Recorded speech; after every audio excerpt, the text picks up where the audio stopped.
Here we have the new 2020 MacBook Pro 13-inch laptop.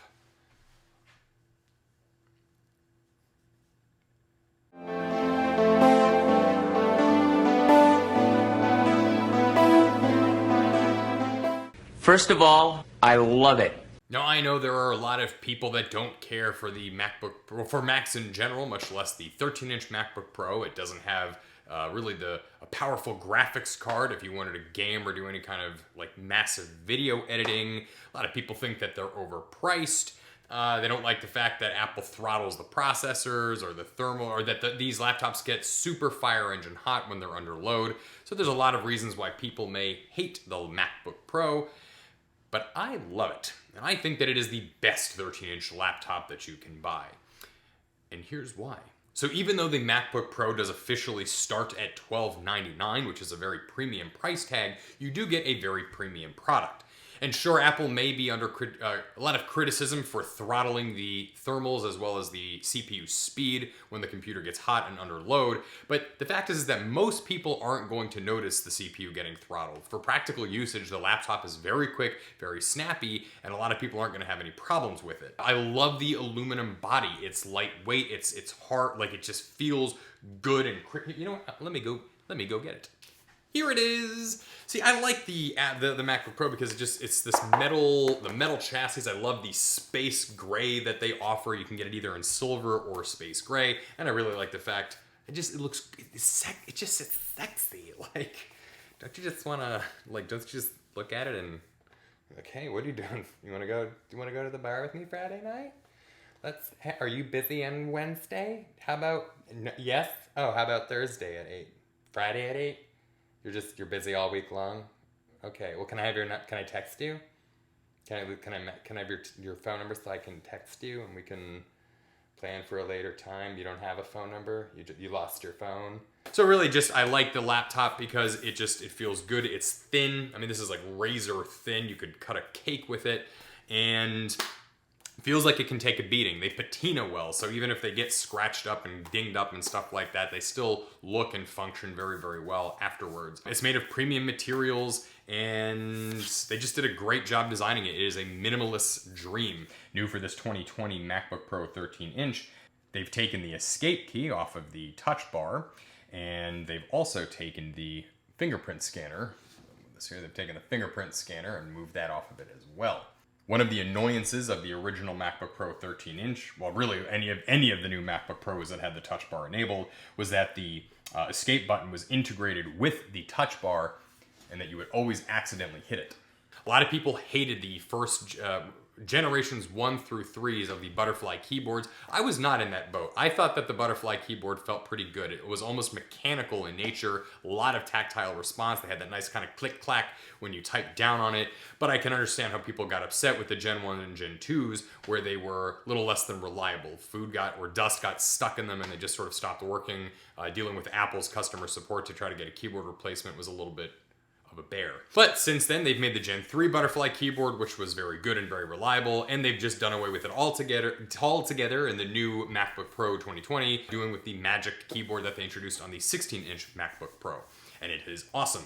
It's a little closer to what Dell keyboards feel like. There's a little bit of a sort of sponginess. You know, I'm just gonna open her up. A little bit of a sponginess.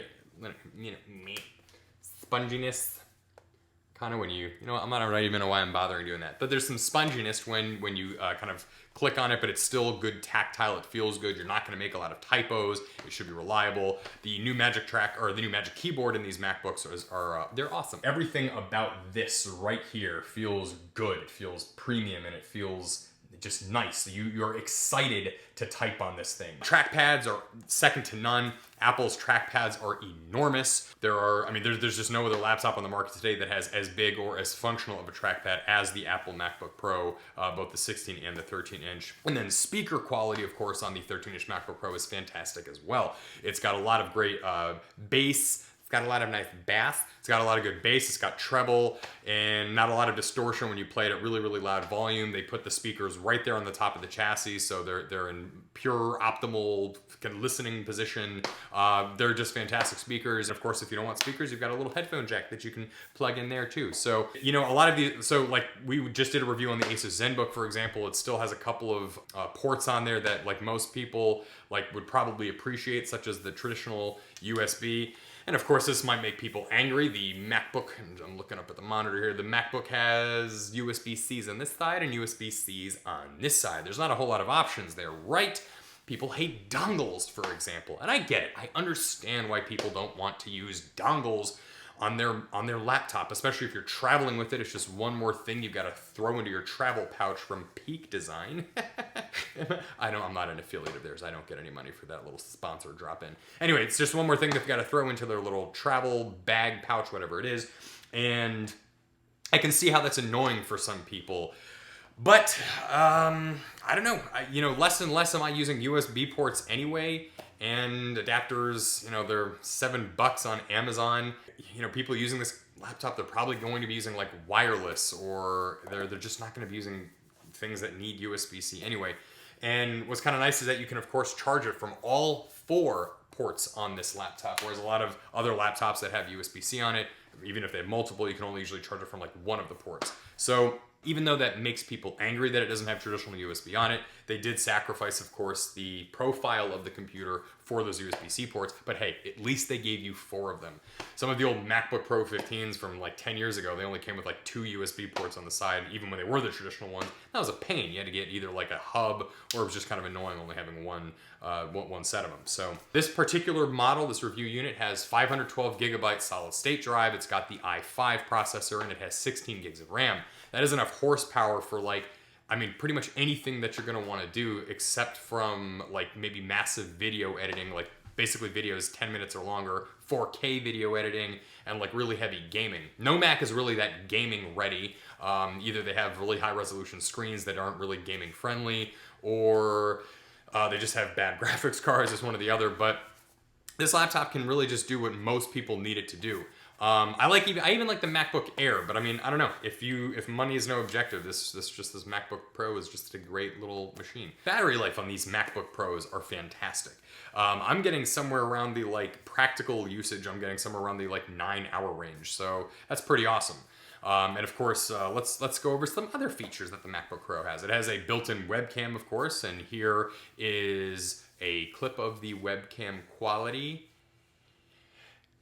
Now, this is a test of the webcam footage on the Apple MacBook Pro 13-inch 2020 model.